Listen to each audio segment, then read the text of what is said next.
Hey, what's up, guys, and welcome back to another reaction video. Today, I am going to be reacting to, and I might have seen this video before, it's possible, but if so, Today, we will explore what so it may as well be a first react. What if Italy joined the Central Powers of possible history? Now, I am pretty decently well educated on World War One, so I think I can go ahead and say a lot here. Well, further ado, might have happened had Italy joined the Central Powers during World War I. pork with me. Italy is, arguably, the single most powerful state that could have flipped. The only official great power. See, yeah, I think that's true. I think it's the probably. You may have some weird alternate timeline where the U.S. joins the Central Powers, if like they get pissed off enough by the British blockade, and Germany is more diplomatically conciliatory with them. You need to change some things you need to change some of the people in charge in Germany. But I could see that happening. But it is one of the more unlikely outcomes, I think. If nothing else, just due to U.S. financial interests being more in Britain and things like that. But I guess Italy is the most likely of the at least kind of powerful countries to have flipped. Which, without completely breaking history, could have ended up on the other side. But would they have made a difference? We will discuss my thoughts. Almost powerful without completely breaking history. Okay, there you go. See, I need to wait for them to finish the sentences before I speak. My bad. Today, with this video divided into 4 sections. Would Italy make the difference? How might they join? What if the Central Powers lose anyways? And finally, what if they actually win? The arguments in favor of Italy making the difference are quite strong.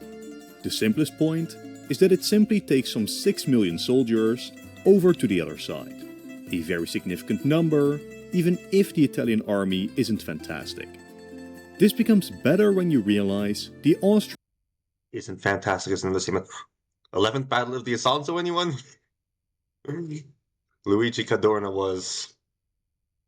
I'm not gonna sugarcoat this, he was fucking retarded. now have one less border to worry about, leaving more soldiers for the Russian and Balkan campaigns. Conversely, the Entente now do have to man the Alps as a secondary front line, weakening their lines against the Germans, or forcing Britain and France to reduce their commitments to overseas theaters. Italy also has a non-insignificant navy, way weaker than the British one, but perhaps capable of posturing at least in the early years of the conflict. At worst, this would mean a mild distraction for Britain. At best, it could seriously hamper the Suez trading route and reduce the Entente flexibility against the Ottomans. This is amplified with the new African fronts, which are overall minor. Suez is a great point because, it's a choke point, right? The British can't get supplies and men through there and such like that, then that's like India, right? The crown jewel of the British Empire all of a sudden becomes a lot more fuel, or for a lot more money to get stuff from there. Yeah. And will be won by the Entente, but do temporarily force Britain to weaken their position elsewhere. But perhaps most of all, Italy's contribution could be in the timing of the entry and the domino effect this may cause. Their very presence could help speed up Balkan operations, solidify Greek and Romanian neutrality, delay Entente victories against the Turks, and increase pressure on the Russians, while the French may feel more surrounded. Basically, they might cause morale in the West to decline markedly, perhaps leaving them more defeatist when, say, the Eastern Front does fully collapse, perhaps convincing the French public, or leadership, that it is preferable to reach out for a negotiated settlement. But the other side has good arguments too as to why Italy wouldn't make the difference. You can't really put much praise on the Italian army historically. They never made even a dent in Austrian defenses, largely played supportive roles in French and British operations, and had to be bailed out when the Germans invaded Veneto. The French Alps, much like the Austrian ones, are naturally very defendable, and the French had fortified the region. Even during the height of the German invasion, the southern border was still guarded in case Italy did invade, and it is very unlikely the Italians manage even a minor breakthrough, let alone changing the tides enough to allow an early German victory. While the soldier count does indeed radically swing, Austria held the border with about 300. You also don't know when Italy would join, right? Because, what if they don't join in 1914? What if they wait till May 1915? Like in our world, they just join on the opposite side instead, 100,000 soldiers at a time. While suboptimal, This is a number the Entente could spare without radically abandoning other front lines. The Italian Navy sent soldiers at a time, to allow an early German victory. While the soldier count does indeed radically swing, Austria held the border with about 300,000 soldiers at a time. While suboptimal, this is a number the Entente could spare without radically abandoning other front lines. The Italian Navy is also weaker than you may imagine. They only had 3 dreadnoughts, and their other ships were generally older and inferior. The balance of power doesn't shift all too radically with Italy than you may imagine. They Learning software being a cuck. Hold on. This one's, yeah, hold on a minute. Yeah. Jesus, okay. Navy sizes, yeah, so dreadnoughts, battle cruisers, pre-dreadnoughts, cruisers, destroyers, submarines. I don't really feel like going through all of the little like bars individually, but yeah, so Italy is what, the third weakest out of these ones? Or at least third smallest, because ship quality might be affected, but yeah. only had 3 dreadnoughts, and their other ships were generally older and inferior. Or ship type, I suppose. The balance of power Can't be able to go through, but you can look at it if you want, obviously, not, not like, don't. Is anywhere right? No, do what you want. doesn't shift all too radically with Italy. And especially if Italy and Austria fail to work together efficiently, one can wonder how long it would take Britain to achieve supremacy anyway. This does of course still require sacrifices elsewhere, but one can question just how much of a long-term threat Italy could be, and how long it would take for Italy to be the one cut off. Then, very notably, Italy's economy was extremely reliant on foreign imports and foreign money. Britain was a key partner, from whom the British received crucial coal to power their industry. They also relied heavily on international market for grain, importing a lot from the Americas during the conflict. Immediately upon entering the war, Britain and France would have the ability to largely strangle most imports to Italy, and the Central Powers, notoriously, lacked food themselves too, and Germany did not necessarily have massive spare coal supplies either. Thus, Italy will be yet another Central Power struggling with food insecurity. Another 35 million the Central Powers cannot really feed, facing a declining economy, fighting on an implicit time crush to win before either their economy or population reaches a breaking point. So overall, if Italy joined, World War I would likely have come down to a race. Can the Central Powers knock Russia out fast enough and regroup to put sufficient pressure on France before the US joins the conflict? Or do the economic struggles on the continent cause the Central Powers to collapse first? Personally, while it could go either way, I lean on World War I wasn't our world, honestly, which is a little worse for the Central Powers in that regard. But yeah, I mean, there was a war for attrition. It was a race, right?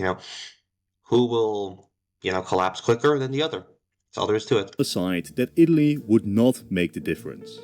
The Alps are too defendable, and the Italian Navy and Army just aren't sufficient for radical changes on the Western Front. Even if Russia falls a bit quicker, France and Britain always have the luxury of entrenching and waiting for the Americans as the continental economic ailments continue to worsen each year.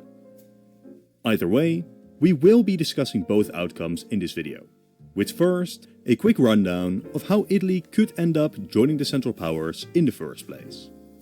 I'm sorry for the quick intermission, but by far most of you aren't subscribed. To keep up to date with all the latest releases, Is that in every video? I just have the exact way he says it memorized. That's funny. consider doing so. Thank you. Italy joined Do check him out yourself if you haven't. That he is, And link to the originals also always in the description as well. If I forget to put it in the description, yell at me in the comments about it and I'll go ahead and add it. But yeah.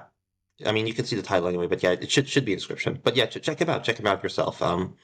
Without, me reacting to his, well, okay. I don't want to make myself sound like an asshole, but check out his videos by themselves as well, is what I'm going to tell y'all. Anyway. joining the Central Powers is harder than it looks. Yes, they were in the Triple Alliance, but that had been created 32 years ago, in a totally different geopolitical context, which was now mostly a scrap of paper which didn't force Italy into anything, especially in the context of World War I being an offensive war. Besides, Italy had also signed newer treaties with France, explicitly binding them to not support Germany in an offensive war against Paris, which it very much was. Also, the treaty required both parties to consult each other before attempting to change the status quo in the Balkan, which Austria had very much not done before invading Serbia. Another issue is simply Italian ambitions. Sure, there were some French territories they wouldn't mind claiming, and colonial ambitions likewise had to be largely aimed at the Entente. But the core Italian ambitions lay in the east, on Austrian border territories, including an Italian community within them, on expanding their Adriatic domination, on securing Albania, on becoming a Balkan power broker. There are simply far fewer benefits.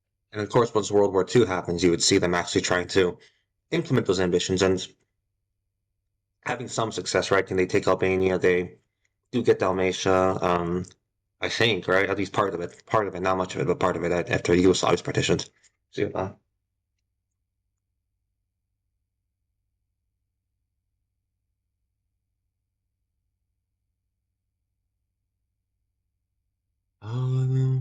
Yeah, no, they actually get a sizable amount. Protectorate over Montenegro, yeah. But they didn't do as well as they could have because, they bombed it in Greece, but oh well. Fits to Western expansion than to dominating the East, and bolstering Austro-Hungary in Serbia would make those ambitions far more difficult. Italian leaders were also aware of the economic issues that would come from war with Britain, and that the Germans would not be able to fill those gaps. This makes joining the Central Powers a major gamble. Either you win the war fast, or you risk societal collapse. It also doesn't help that both the public and the political factions were divided, which largely saw France as less of a threat and enemy compared to the historical grudges they held against Austria. Italy would need very solid commitments of both aid during the conflict and benefits from winning the war to smooth this internal descent over. In total, the way to convince Italy is not to appeal to vain loyalties of a former alliance. Instead, the Central Powers need to deliberately put effort into outperforming the Entente in the bidding war. Of course, we could dive into the specifics of Italian national politics, but at its core, even the most staunchly pro-German faction would require clear, consistent motivation, guarantees, and opportunity to join the war. Beyond that, Italy... He didn't go into this, but I will. There was this idea in Italy of sacred egoism, right? Sacred egoism, right? So the idea that it was Italy's duty to just be selfish, just do what they need to do to expand their own country and get bigger and more powerful, that sort of thing, right? And Italy was kind of unique among the powers in World War I because pretty much every other country, to my knowledge, or at least every other major power, was like, "Oh, we're in this war to defend ourselves." Let me plug in. So yeah, I'll pause. Anyway, sacred egoism, right?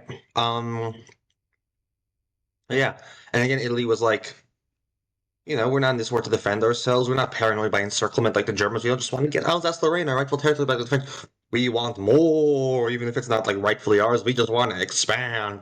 Italy was pretty unapologetic about that. So yeah, Italy pretty much has to join as soon as possible, preferably before Germany gets fully stuck in northern France, wherein an emboldened Italy may feel they have to join quickly before the conflict is over. The longer Germany gets stuck, the less appealing the economic consequences of siding with them for an uncertain, long-term conflict would be. While it would help to go further back and have the Germans and Austrians be more committed to Italy in the longer term, I mostly want to keep the point of departure as close to World War I as possible. Herein, it is most important that, under pressure from Berlin, Austria at least coordinates a bit with Italy in regards to ambitions against Serbia, and how it might impact Italian goals in the region, possibly even suggesting a concrete quid pro quo over Albania, a region Italy had interest in and Austria-Hungary had pressured for independence over. Another major point remains the Italian minorities in Austria. If Vienna doesn't promise territorial adjustments here as compensation, Italian participation will be significantly more difficult, as these were considered crucial components to truly completing Italian unification. The Germans actually did historically press the Austrians to make such concessions, as it would take a lot of leverage away from the Entente in negotiations. Finally, the Germans and Austrians. Keep in mind, Italian unification was still very recent, right? Was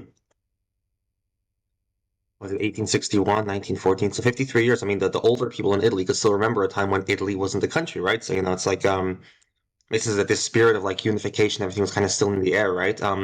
In general, the spirit of nationalism, right? The whole industrialized, unified nation states was, there was more energy about it than now.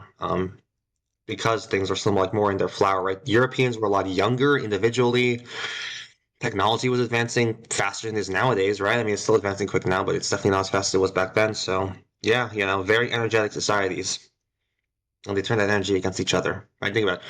Highly energetic advanced societies, and that energy all goes against other highly energetic advanced societies. What do you think is going to happen? That's why the world wars were so devastating. I hadn't even thought of it that way till just now when I said it out loud, but it's true. If you think about it, it's absolutely true. Would obviously state they have no objections to Italian colonial or territorial ambitions in the Western Mediterranean, and importantly, they need to promise concrete economic commitments to alleviate Italian economic shortfalls, like a certain quota of coal they would get per month. Now, none of what I have suggested is a surefire way to get Italy involved. It would also require a totally different stance from the Central Powers, which is far more pragmatic and far less based on arrogance. And even then, it would be a big sacrifice for Austria to have to promise away their own territory, even if it makes sense as a sacrifice in the context of the biggest war the continent has ever seen. There is also, of course, a bit of hindsight and misplaced optimism. Since the Central Powers were expecting a swift and decisive victory, it didn't make much sense to preemptively make concessions to what you deem a future rival. But, while far from easy, the course of events set out is absolutely plausible, and is what we will be following from here on out. So first, what if the Italians join the conflict, but still lose? The specifics of the war don't matter too much. The Italians join early on, somewhat expecting to be the decisive factor that breaks France. Instead, gains are minor. French defenses hold. The Germans are halted, like historically, and the Western Front descends into trench warfare. The rest of the conflict moves in, roughly the same manner as historically, but militarily, the Central Powers are far more comfortable, especially in the Balkan. But it is the economic battle which they lose. Their military superiority is not enough to break France. The United States changes the tide, and it is blockade and starvation of the continent which eventually still dooms the entire alliance. What happens then splits along two lines. What may happen to Italy itself in the peace treaty, and what may be the butterfly effects on the rest of Europe from the war going differently. On this second front, because it is nearly unpredictable, I will take the cop-out answer that we will largely assume it plays out as historically. There absolutely is room for changes in Russia in regards to the timing of the civil war and how things play out territorially. In the Balkan, there is the potential that Greece might be neutral for longer because of the Italian presence in the region. But once the dust has settled, I'm not sure Greece will be treated all too differently. Point is, while there would be other factors at play here, they will derail us from focusing on the subject at hand, while being so uncertain that there would be little interesting to explore. So, let us get into the alternate treaty the Entente may impose upon the defeated Italians. Obviously, because Italy was an Entente power, the rest didn't really draft any war ambitions on the nation. Luckily, Italy at the very least didn't play too major a role in the treaties that didn't directly involve themselves, so we don't have to retread the other defeated Central Powers all too much. So, what are the conditions for Italian surrender? Easiest is the Italian colonial empire, which is fully stripped away, just like Germany's was historically. In Libya, I expect France and Britain to partition the region between themselves, creating two different new mandates. In East Africa, I'd expect the British to gain most of it, as France will be compensated elsewhere. Within Europe, it is unlikely the Entente have all too radical ambitions like dividing up the nation or staking their own extensive claims. Italy as a state survives mostly intact. It is very possible the British push for a demilitarization of their islands, mostly preventing Italy from having a naval presence beyond their own coasts. France would very likely push for some territorial adjustment, mostly to place more. We also foreseen to strip down their navy very heavily, like Germany did. So you're not going to have like World War II, where like Italy is already like Italy's going to have to rebuild their navy from scratch, just like the Germans had to. Of the Alpine mountain passes fully under their control, ensuring even easier to defend borders in the future. Then, like in Germany, Italy would see the rest of their border demilitarized. It is also plausible France presses for the annexation of the Aosta province, a region with French linguistic roots. Whether or not they get it depends on American and British attitudes towards Italy.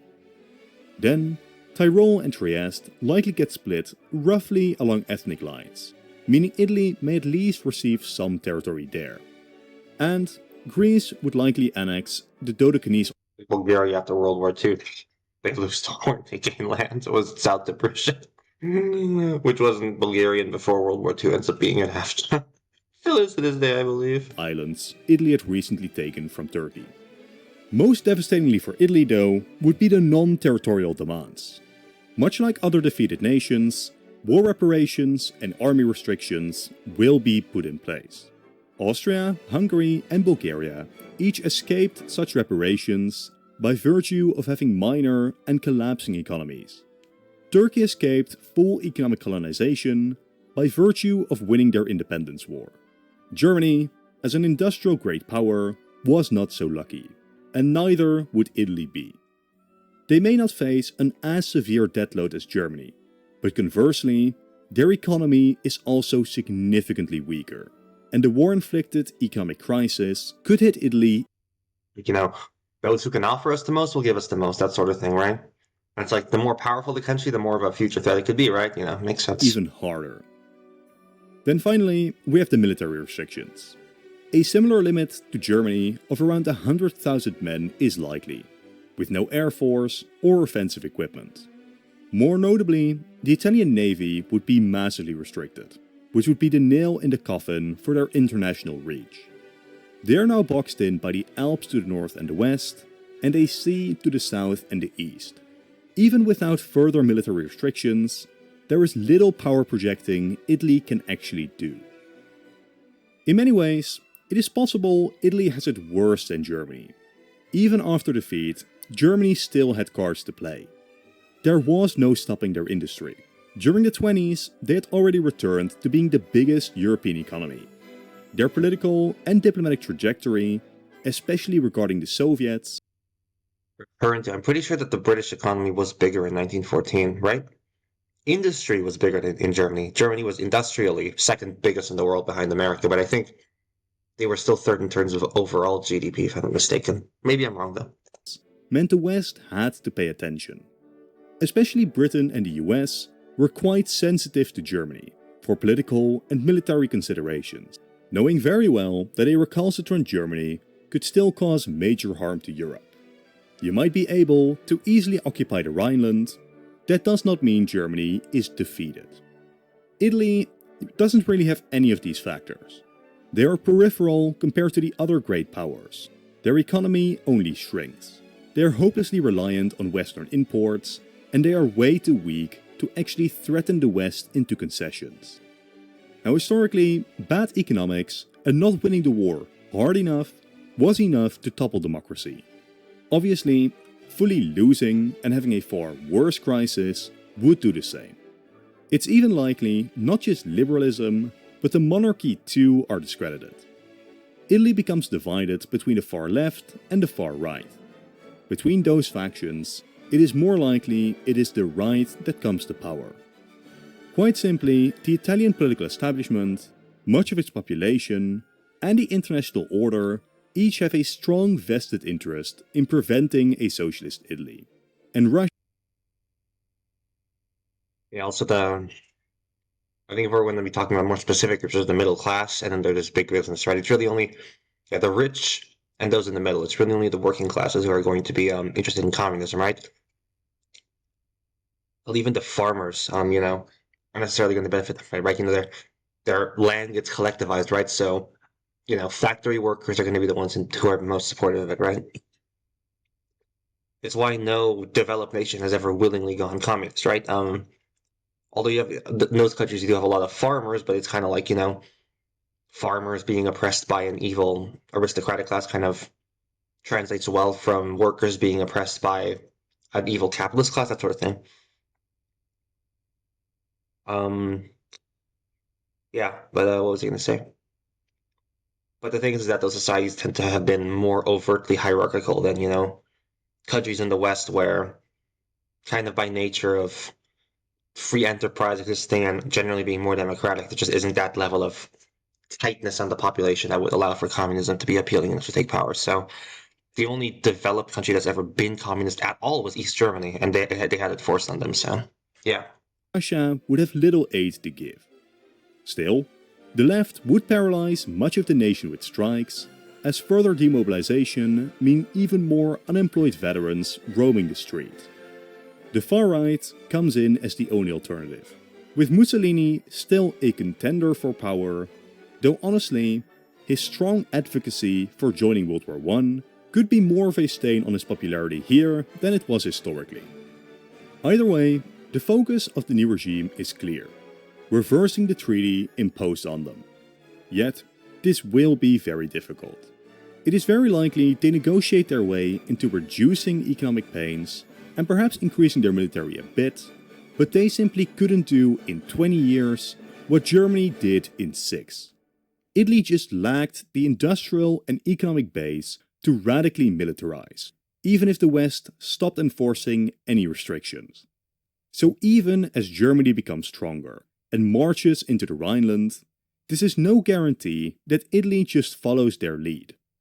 As Germany rises, cowing the West into inaction, Italy cannot simply take the same position as in our timeline, where they acted as a key mediator and an expansionist power in their own right. Instead, they occupy a situation more similar to Hungary, simply riding the coattails of German success as the only way towards some form of restoration. As Germany then steers towards a full war, there wouldn't be much of a shock. eventually they probably have their navy abolished, right? And also, yeah, the whole less industry and everything thing. And they would still have military restrictions for a while as well, right? I mean, so maybe only in, yeah, I guess it would be like in 1930s or something, maybe they would be lifted. But yeah, so Italy would be even farther pushed back than normal, especially again navally. So North Africa will be hard to supply. The British won't really have to deal with them as a threat there, and the Mediterranean. So invasion of Albania, maybe, but no, I'm sorry, they could still beat Ethiopia and Albania probably, but yeah. I'm gonna be honest, I think he's underselling the Italians a little bit here. I think they still could do some stuff. Albania, Ethiopia, they would definitely be weaker. Once restrictions are lifted, um, I guess because they had beaten them before, so maybe the Entente will be more willing to like actually intervene to stop them. But they did. That was the case with Germany too. But then again, Germany's also stronger, so I don't know. Good question. Good question. That Italy can just wait it out. The appeal of finally striking back against the West would be immense, and especially with Germany achieving success, there would be immense pressure to just get involved now so they don't get left behind when Germany reorganizes Europe.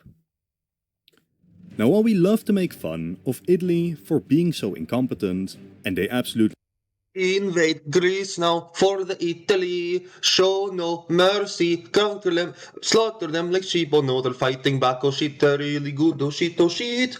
Hitler, oh please help us now. My pants are soaked in peace.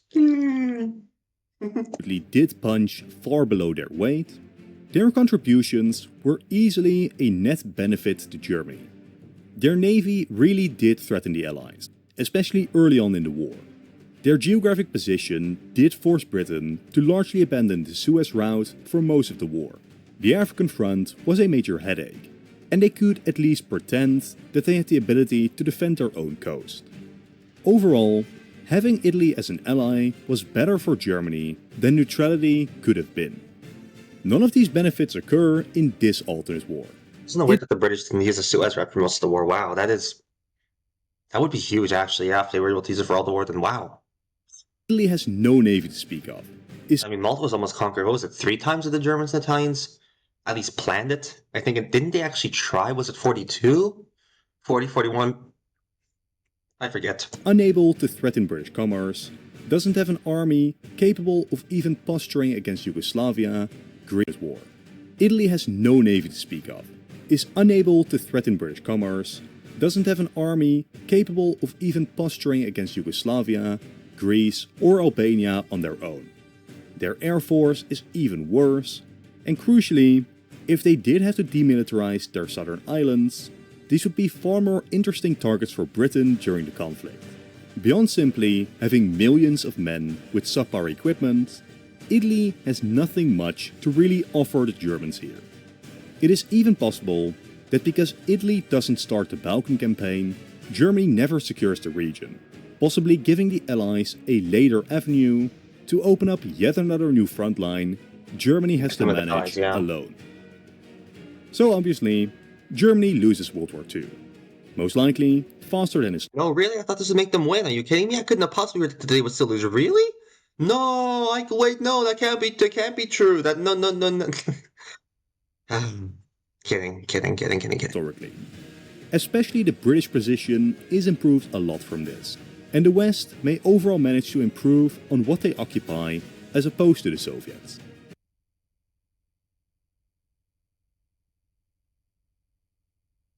Sorry, those guys are a little sped. With the Mediterranean strategy potentially radically reshaping the region.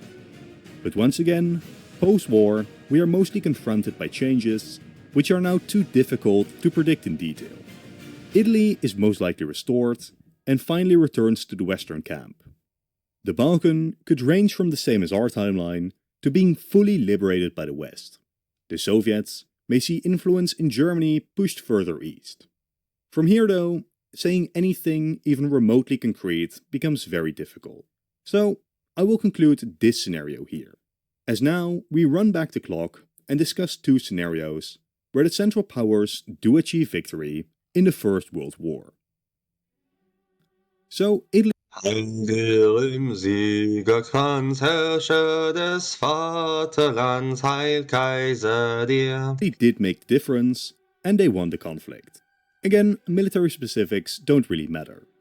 A quick blitz that defeats the French in 1914 is out of the question, but there is the possibility of a continual, grueling conflict in which the Entente get demoralized by Central Power victories, unable to see a military way forwards, as Italian participation bolsters the Ottoman and Balkan fronts.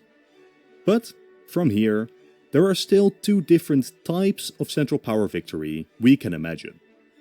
Of course, there is the full-scale victory, where the Germans just succeed in overwhelming France and get to impose their will upon the West. But this would be rather difficult to achieve militarily, especially with the Americans watching on the sidelines. What is far more likely is that any Central Powers victory means breaking the Russian Empire, imposing their will over the East, and then more or less reaching a wide peace with Paris and London. Starting with the second outcome, this would be devastating for the Italians. As peace negotiations start, Italy has to contend with the fact that their core demands are on France and French colonies. But if France isn't decisively defeated, the odds of Italy achieving those goals declines radically. For the Germans, they have already achieved most of their goals, and achieving a wide peace with the West would be easily worth it if it means they can start stabilizing, if not expanding, their control over the East. Needlessly continuing the war with France just to ensure Italy gets properly compensated, especially with how poorly they likely performed, would be a major misstep for Germany. Austria, likewise, has no reason to continue the war with France and already foresees a I got uns like I'm German. I'm not German, I'm just a Germanophile. Big difference. future where Italy is their rival again and will not object to the war simply being over. So, Europe gets reorganized, but Italy gets largely left behind. At best, France agrees to cede some mountain ranges, but definitely none of the major territorial demands of Italy. This includes the colonial front, where actual important claims like Tunis would likewise be far too important to bargain away without a real defeat. If Italy is lucky, Austria would deliver on their promise of ceding Trentino, and Italy will likely be able to set up some control over Albania. But that's about it. Years of war, thousands of dead for Albania.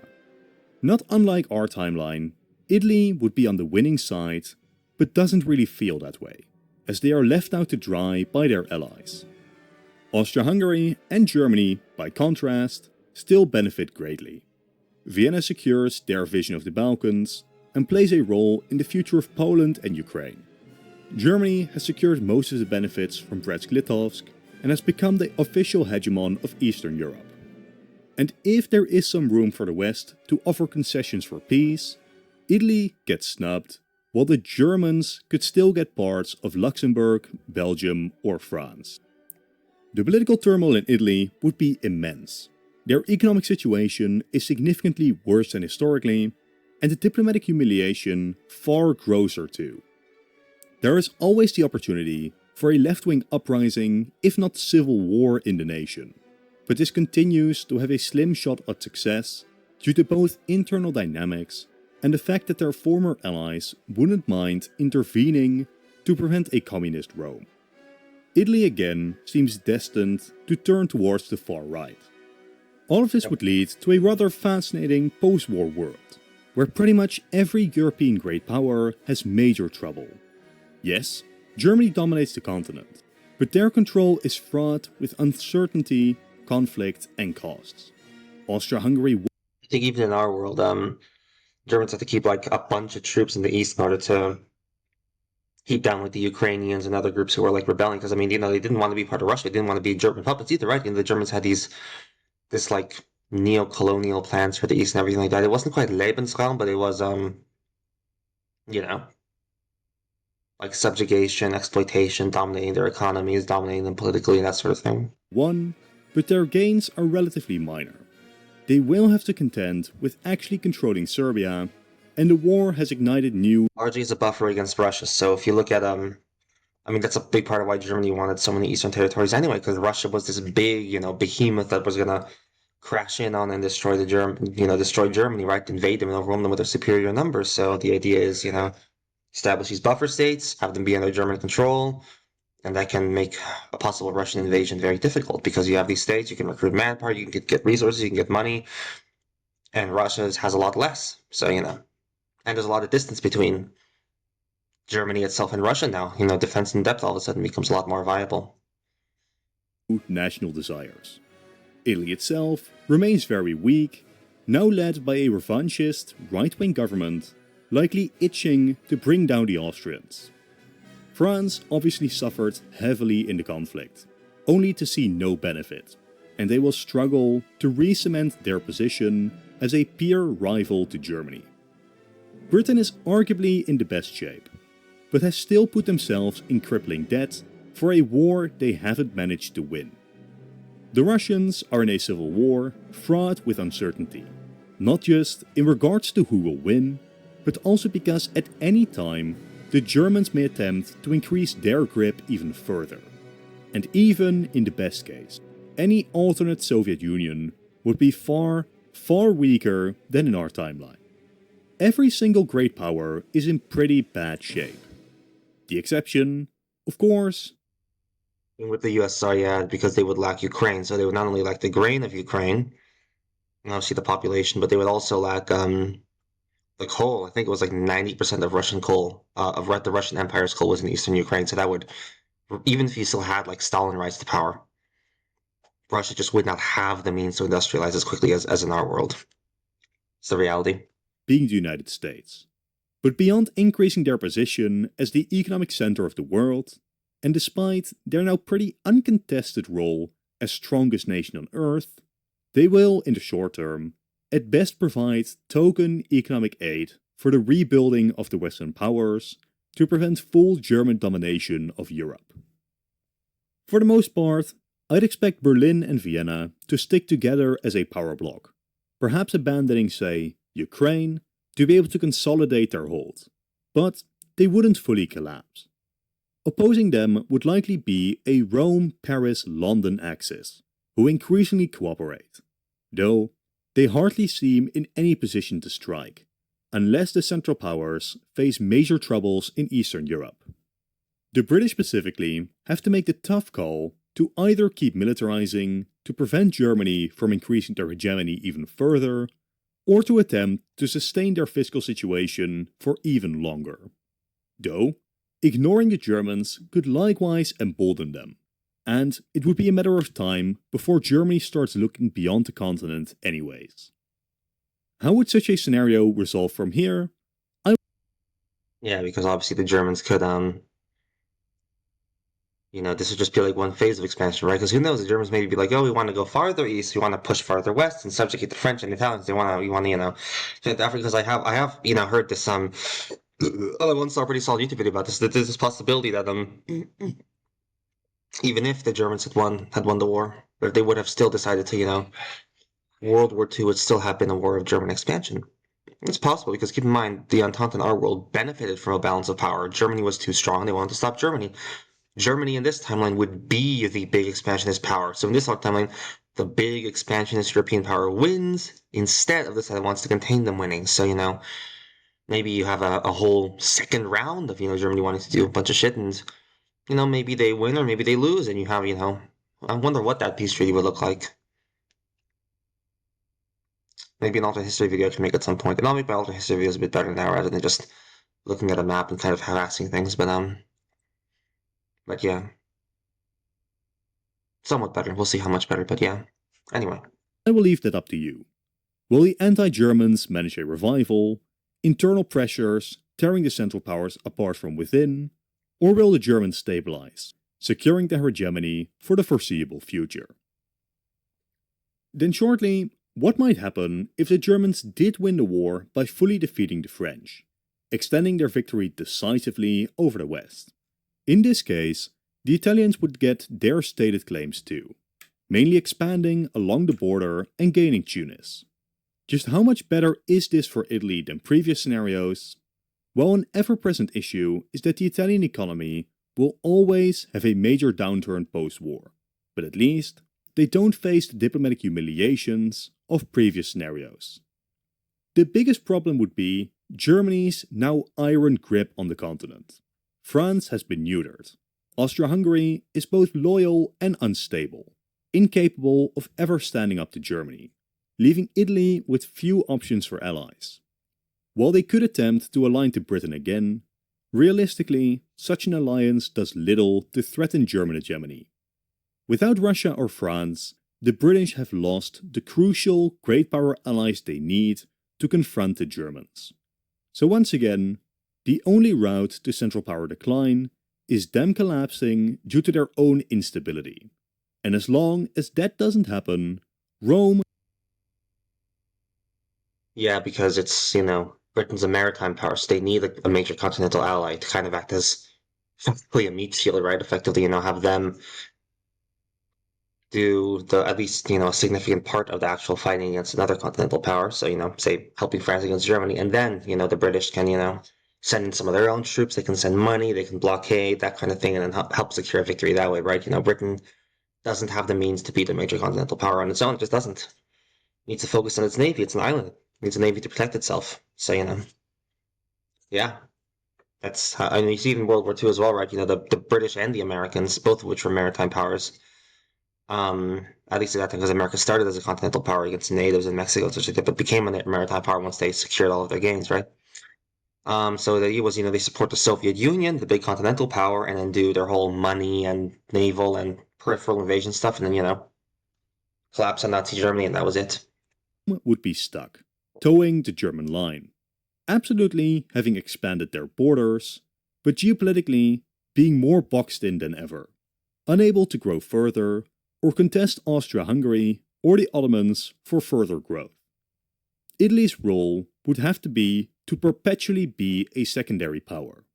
But, once again, the further continuation of this scenario I will leave up to you. For now, this is the end of the video. Thank you all for watching, and consider leaving a like and a comment as well as subscribing. If you have enjoyed this video, click the video on top to watch another in this series. If you've already seen it, I'm sure the bottom video is great too. Once again, thank you all for watching, and goodbye. I'll check out some of the videos some other time. But anyway, hope you guys enjoyed, well, yeah, hope you guys enjoyed, and do whatever you want. Bye.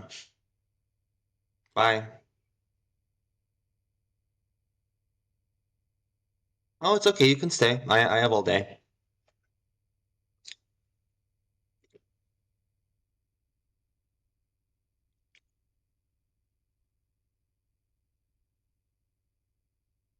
I don't actually have all day, by the way. I have to go to sleep in a few hours.